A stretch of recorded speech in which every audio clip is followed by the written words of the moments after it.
চিত্রনায়িকা পরিমণি সবসময় অভিনয় ও ব্যক্তিগত জীবন নিয়ে আলোচনায় থাকেন। বলা চলে চর্চায় থাকতেই তিনি বেশি পছন্দ করেন। প্রায় এই নায়িকা বিভিন্ন ভিডিও এবং ছবি তার সোশ্যাল মিডিয়ায় প্রকাশ করে অনুরাগীদের চমকে দেন।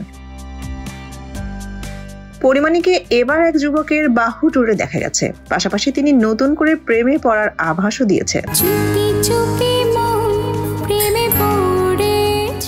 পরিমণি তার সোশ্যাল মিডিয়ায় একটি ছবি পোস্ট করেছেন। এর ক্যাপশনে ৫ মার্চ তারিখ উল্লেখ করে তিনি লিখেছেন, প্রেম ফিরে ফিরে আসুক ভালোবাসা হয়ে, আবার চলে যাক শরতের সাদা শুভ্র মেঘের মতো, শুধু ওই মেঘ গর্জন না হোক, জীবন চলুক জীবনের মতন।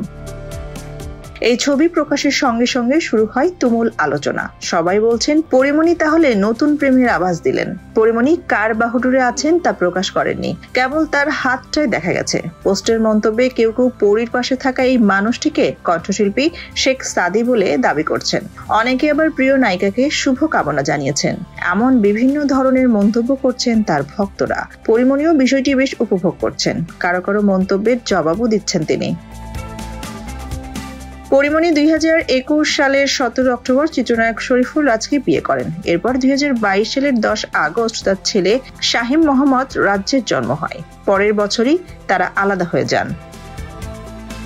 বিচ্ছেদের পরে পরিমণি জানিয়েছিলেন, সন্তানের প্রতি বাবা হিসেবে কোনো দায়িত্বই পালন করেননি শরীফুল, সবটা তাকেই সামলাতে হয়েছে। সেই সঙ্গে তিনি তার সিনেমার কাজও চালিয়ে যাচ্ছেন।